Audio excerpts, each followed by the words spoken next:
वृंदावन बिहारी श्री राधा माधव युगल सरकार, श्री बड़े बाबा जी महाराज, श्री सद्गुरुदेव भगवान की अकारण करुणा के फलस्वरूप यहाँ श्री ठाकुर जी के पावन चरण कमलों में विराजमान होकर श्री कृष्ण चैतन्य महाप्रभु जी के पावन चरित्र श्री गौर कथा को श्रवण करने का हमें आपको सौभाग्य प्राप्त हो रहा है। और आज सत्संग का प्रथम दिन है। श्री कृष्ण चैतन्य महाप्रभु जी केवल कोई आचार्य नहीं है, केवल कोई संत महापुरुष नहीं है, नहीं तो जन साधारण को यही ज्ञान है प्रायः कि जैसे भक्ति काल में अनेक संत महापुरुष सनातन धर्म की रक्षा करने के लिए, हिंदू धर्म की रक्षा करने के लिए, मानवता की रक्षा करने के लिए और भक्ति उपासना को प्रकट करने के लिए जिस प्रकार भक्ति काल में अनेकानेक महापुरुष अवतरित हुए, ऐसे ही श्री चैतन्य महाप्रभु जी भी अवतरित हुए। ऐसा सामान्य ज्ञान सब भारतवासियों को, सब जीवों को है। लेकिन श्री महाप्रभु जी का वेश संत का है, श्री महाप्रभु जी का वेश आचार्य का है, क्योंकि वो भक्त और आचार्य के रूप में आए हैं। पर श्री चैतन्य महाप्रभु जी कोई संत और आचार्य नहीं है। वे कौन हैं? वे साक्षात श्री राधा कृष्ण के अवतार हैं। हमारे समस्त ग्रंथ, संत, पंथ इस तत्व को पुकार रहे हैं। अनंत संहिता में भगवान गौरी शंकर का संवाद है, जिसमें श्री पार्वती जी ने शंकर भगवान से कलयुग के विषय में जिज्ञासा करी है कि प्रभु, आपने मुझे श्री कृष्ण का चरित्र श्रवण करवाया, श्री राम का चरित्र श्रवण करवाया। अब यदि कलयुग में भगवान का पूर्णावतार होना है तो हे प्रभु, आप हमें श्रीमन महाप्रभु जी के दिव्य पावन चरित्र को श्रवण करवाएं। तब उस समय शंकर भगवान ने श्री पार्वती जी से कहा अनंत संहिता में कि देवी अईव राधिका कृष्ण स अईव गौर विग्रहे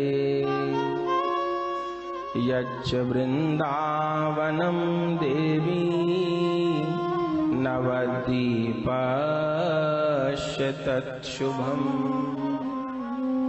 हे देवी, जो श्री राधा माधव हैं, वे श्री राधा माधव ही कलयुग में श्री गौर रूप से अवतार ग्रहण करते हैं, गौरांग रूप से अवतार ग्रहण करते हैं। और जो श्री राधा माधव के नित्य धाम श्री वृंदावन है, वही नवद्वीप के रूप में प्रकट होते हैं। ये बात अनेकानेक पुराणों में कही गई है। श्रीमद् भागवत जी में जब श्री कृष्ण के नामकरण का प्रसंग है और गर्गाचार्य जी ठाकुर जी का नामकरण करने के लिए गोकुल पधारते हैं और नंद बाबा कहते हैं कि महाराज, अभी हमारे लालाओं के नाम नहीं रखे गए, तो आप हमारे बालकों का नामकरण करिए। उस समय भागवत जी में गर्गाचार्य जी नामकरण करते हुए नंद बाबा को कहते हैं कि महाराज, आसन वर्णास्त्रयो हस्य गृह्णीतो नुयुगं तनु शुक्लो रक्तस्तथा पीत इदानीं कृष्णतां गत। हे महाराज, ये जो आपके घर पर बालक प्रकट हुआ है, ये युग युग में अवतार ग्रहण करता है। बोले कैसे?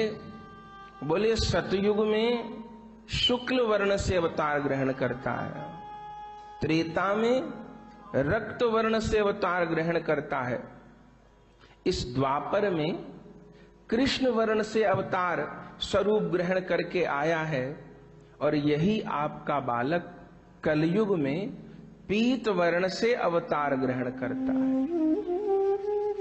तो आचार्यों ने टीका करी है कि सतयुग में अवतार लेते हैं, त्रेता में लेते हैं, द्वापर में लेते हैं, बात सहज है, समझ आती है, लेकिन भगवान पीत वर्ण से कलयुग में कौन सा अवतार ग्रहण करते हैं? पीत वर्ण माने तपा हुआ सोने का सा रंग, गोरे भगवान। यदि कल्कि भगवान के लिए कह रहे हैं तो कल्कि भगवान तो श्याम वर्णा है, नील वर्णा है, वे गौर वर्णा नहीं है, और वे पूर्णावतार भी नहीं है। श्री कृष्ण अपने संपूर्ण माधुर्य के साथ गौर वर्ण में कहां अवतार लेते हैं, कौन सा अवतार लेते हैं, गर्गाचार्य जी किसके लिए कह रहे हैं? तो आचार्य ने कहा यहां पीत वर्ण श्री चैतन्य महाप्रभु जी के लिए ही कहा गया है। ऐसे ही भागवत जी के 11वें स्कंध में जहां नव योगेश्वर का और निमि राजा का संवाद है, वहां पर भी श्री वेद व्यास जी उल्लेख करते हैं कि कृष्ण वर्णम त्विषा कृष्णम सांगोपांगास्त्र पार्षदम यज्ञै संकीर्तन प्रायै यजंती ही सुमेधसा। हे राजन, जो भगवान भीतर से कृष्ण हैं और बाहर से अकृष्ण हैं, माने गोरे हैं, और अपने अंग उपांगों के साथ विराजमान हैं, सुमेधागण संत लोग उनकी संकीर्तन यज्ञ के द्वारा उपासना करते हैं और करेंगे। ये किनके लिए कहा गया है? पद्म पुराण में वेद व्यास भगवान वर्णन करते हैं, कलौ प्रथम संध्यायाम गौरांग सोमहीतले भागीरथस्या तटे भूयो भविष्यति सनातनः। कलौ प्रथम संध्यायाम, कलयुग की प्रथम संध्या में, माने ये जो कलयुग है इसकी आयु 4,32,000 वर्ष है, जिसमें अभी कलयुग को 5,500 वर्ष बीते हैं। तो ये कलयुग की प्रथम संध्या है, माने प्रथम चरण है। और पद्म पुराण में वर्णन है कि कलौ प्रथम संध्यायाम गौरांगसो महीतले। कलयुग की प्रथम संध्या में भगवान गौरांग रूप से अवतार ग्रहण करते हैं। कहां करते हैं? बोले भागीरथस्या तटे भूयो भविष्यति सनातनः। नवद्वीप धाम में श्री गंगा जी के तट पर श्री कृष्ण ही श्री गौर रूप में अवतार ग्रहण करते हैं। यही बात ब्रह्म पुराण में कही गई है। कलौ प्रथम संध्यायाम लक्ष्मी कांतो भविष्यति दारो ब्रह्म समीपस्थ सन्यासी गौर विग्रह। वे भगवान कलयुग की प्रथम संध्या में प्रकट होकर के दारू ब्रह्म समीपस्थ, माने नीलाचल में जगन्नाथ भगवान के निकट रह करके सन्यासी रूप से विराजते हैं और जीवों को कृष्ण प्रेम का दान करते हैं। श्री महाप्रभु जी का उल्लेख शिव पुराण में भी है। शिव पुराण में भी जिस समय देवता लोग पृथ्वी पर भगवान के अवतार लेने के लिए निवेदन करते हैं, उस समय देवताओं के लिए आकाशवाणी होती है, जाय धम भक्त रूपिण दिविजा भुवि जाय धम भक्त रूपिण कलौ संकीर्तनारंभे भविष्यामि शचीसुत। हे देवताओं, भगवान कह रहे हैं, हे देवताओं, आप पृथ्वी पर जाके भक्तों के रूप में अवतार लो, क्योंकि मैं भी शीघ्र कलयुग में संकीर्तन को प्रकट करने के लिए शची मैया के गर्भ से अवतार लेने वाला। महाभारत में जिस समय भीष्म पितामह युधिष्ठिर जी को उपदेश दे रहे हैं, भगवान के सहस्त्र नाम की चर्चा हो रही है, उस समय भी वेद व्यास भगवान वर्णन करते हैं, स्वर्ण वर्ण हेमांगो वरांगश्चंदनांगदी संन्यास कृत शम शांतो निष्ठा शांति परायण। वे भगवान जो स्वर्ण वर्ण हेमांगो, जिनका सोने के जैसा वर्ण है, जिनके लंबे श्रेष्ठ अंग हैं, और जो सन्यास ग्रहण करके इस सारे जगत को कृष्ण भक्ति का उपदेश करते हैं, उन भगवान को प्रणाम है। तो ये किनके लिए कहा गया है? ये श्रीमन महाप्रभु जी के लिए पुराणों में अनेक चर्चाएं उपलब्ध हैं। तो श्री चैतन्य महाप्रभु जी मात्र कोई संत या आचार्य नहीं है, वे भगवान का अवतार है। तो 24 अवतारों में महाप्रभु जी के नाम की चर्चा क्यों नहीं है? इसलिए कि ये महाप्रभु जी का जो अवतार है, ये छिपा हुआ अवतार है। जिस समय प्रहलाद जी नरसिंह भगवान की स्तुति करते हैं, उस समय स्तुति करते हुए कहते हैं, छन्न कलऊ यदभव त्रियुगोत्सत्वम। हे प्रभु, आप त्रियुगी हो। त्रियुगी माने सतयुग, त्रेता और द्वापर में आप प्रगट अवतार ग्रहण करते हो। बोले फिर कलयुग? बोले छन्न कलऊ यदभवा।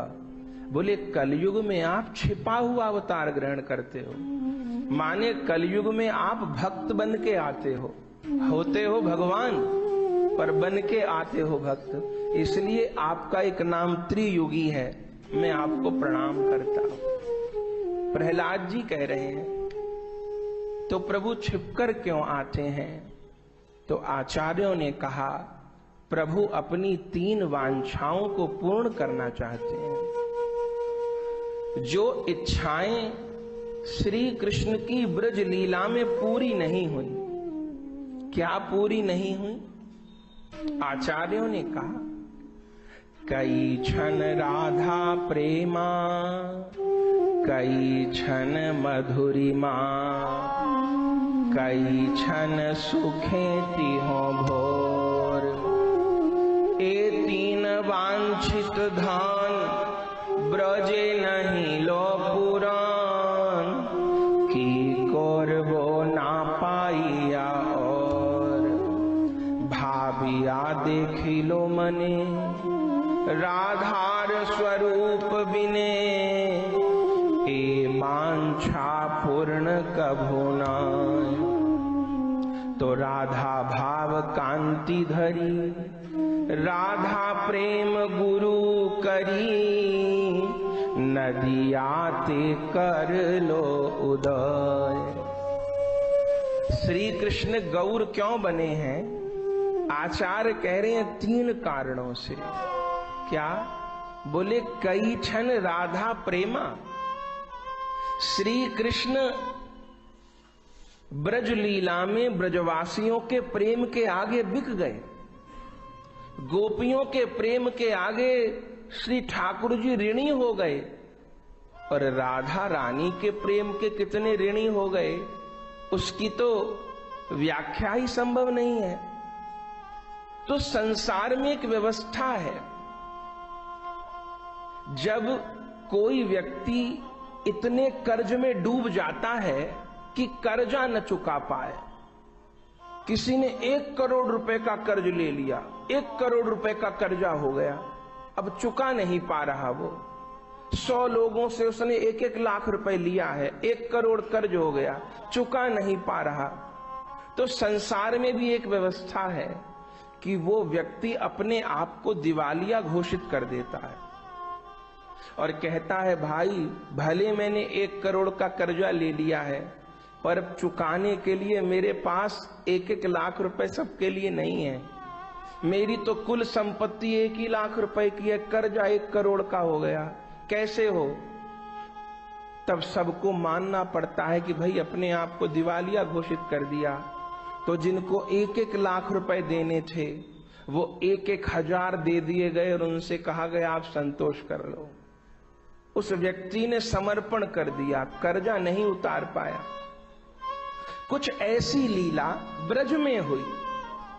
श्री कृष्ण ब्रजवासियों के प्रेम में इतने डूब गए कि भगवान ने जो गीता में प्रतिज्ञा करी है कि ये यथा माम प्रपद्यन्ते तांश्चैव भजाम्यहम्, जो भक्त मुझको जैसे भजता है मैं भी उसको वैसे भजता हूं। ये बात और अवतारों में तो पूरी हो गई, लेकिन श्री कृष्ण अवतारों में पूरी नहीं हो पाई।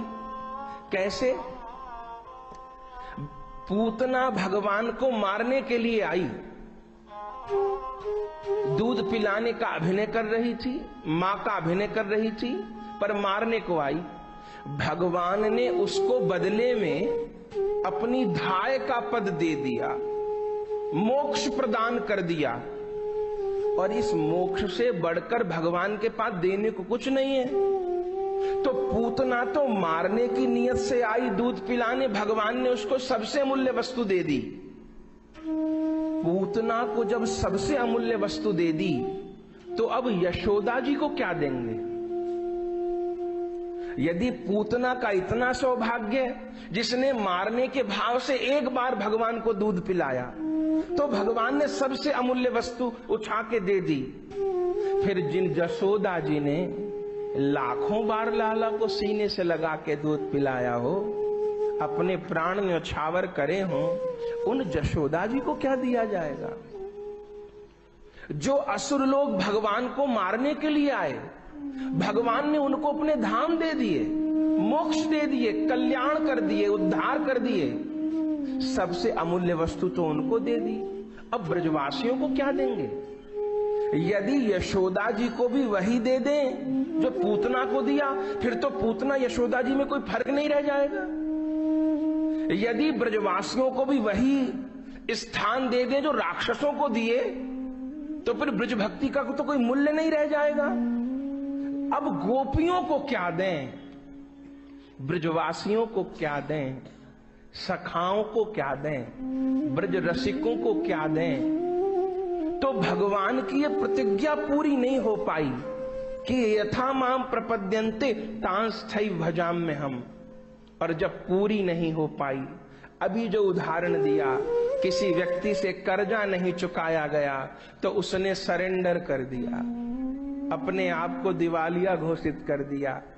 ये कहना अनुचित नहीं होगा कि गौर अवतार में स्वयं श्री कृष्ण ने भक्तों के आगे भुजा उठाई और हरि बोल कहकर के मानो आत्मसमर्पण कर दिया और कहा, गोपियों के प्रेम का ऋण नहीं उतार सकता, श्री जी के प्रेम का ऋण नहीं उतार सकता, ब्रजवासियों के प्रेम का ऋण नहीं उतार सकता। बस गली गली में कृष्ण है कहते हुए हरि बोल कहते भये गोपी प्रेम की दुहाई दूंगा, कृष्ण नाम लेकर के रुदन करूंगा, श्री राधा नाम लेकर के रुदन करूंगा और किसी प्रकार ब्रजवासियों के प्रेम से पूर्ण होने का प्रयास करूंगा।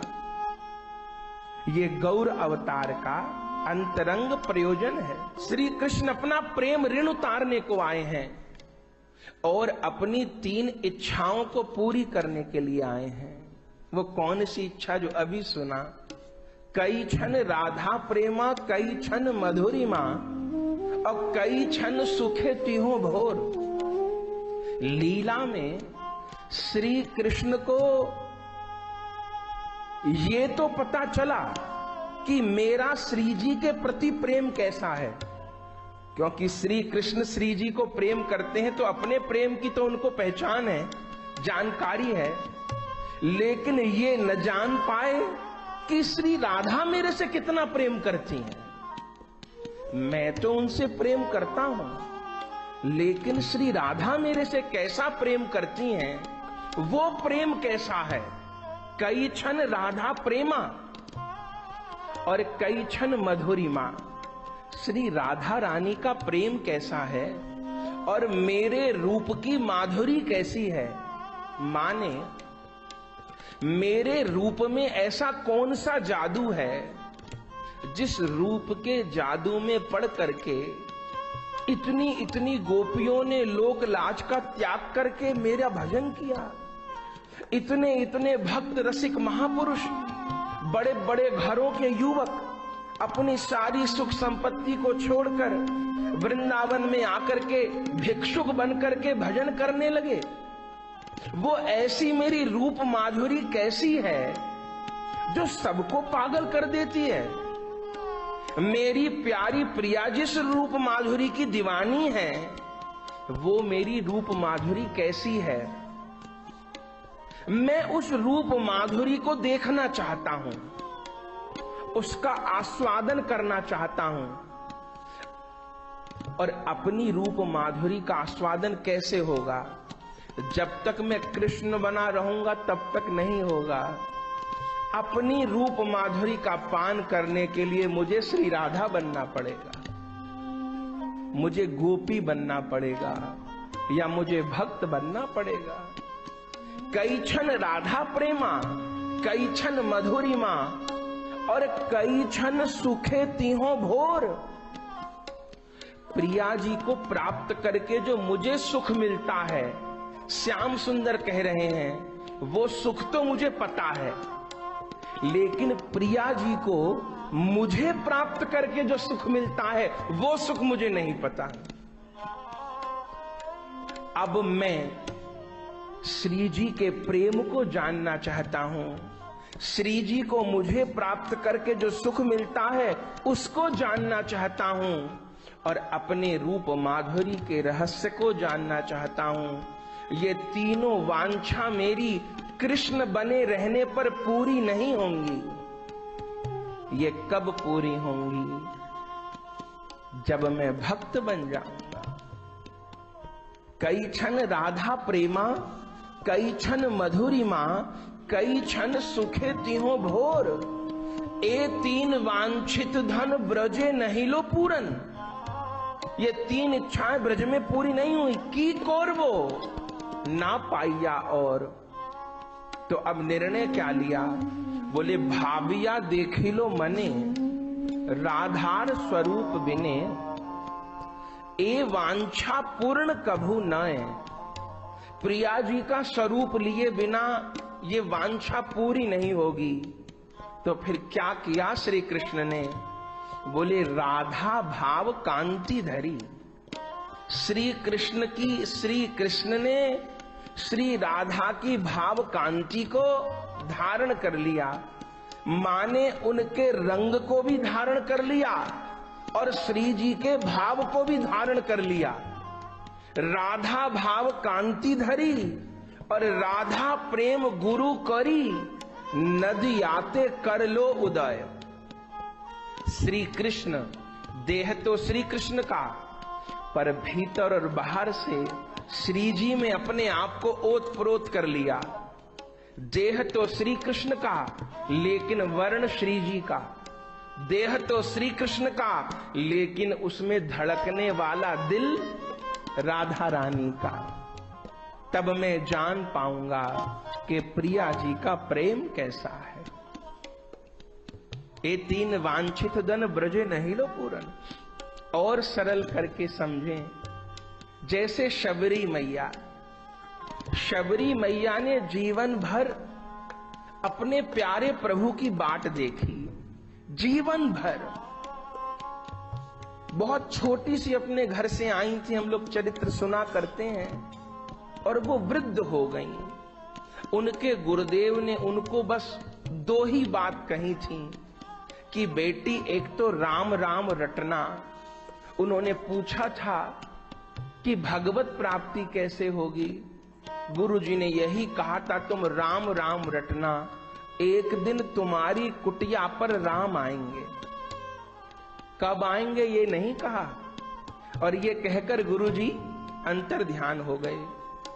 और उस दिन से शबरी, जिस समय वो बालिका थीं, उस दिन से उन्होंने भगवान की बाट देखनी प्रारंभ करी कि गुरुदेव का वचन असत्य नहीं हो सकता। गुरुदेव कह गए हैं राम आएंगे तो अवश्य आएंगे। वे प्रतिदिन भगवान के लिए फल लेके आती हैं, वे प्रतिदिन भगवान के लिए जल लेकर आती हैं, वे प्रतिदिन मार्ग बुहारती हैं, वे प्रतिदिन मार्ग पे फूल बिछाती हैं, वे प्रतिदिन बंधनवार बांधती हैं, वे प्रतिदिन जल के कलश भर के रखती हैं और सवेरे से रात तक भगवान की बाट देखती हैं। और जब संध्या तक भगवान नहीं आते तो मन में सोचती हैं कि आज किसी और भक्त के यहाँ चले गए होंगे। मैं भक्त छोड़ो, मेरा नाम तो भक्तों में है ही नहीं, बहुत पीछे हूं मैं। तो कोई बात नहीं, आज नहीं आए तो कोई बात नहीं, पर कल अवश्य आएंगे। ऐसा करते करते पद्म पुराण इत्यादि में तो उल्लेख है कि सबरी जी को 10,000 बरस बीत गए।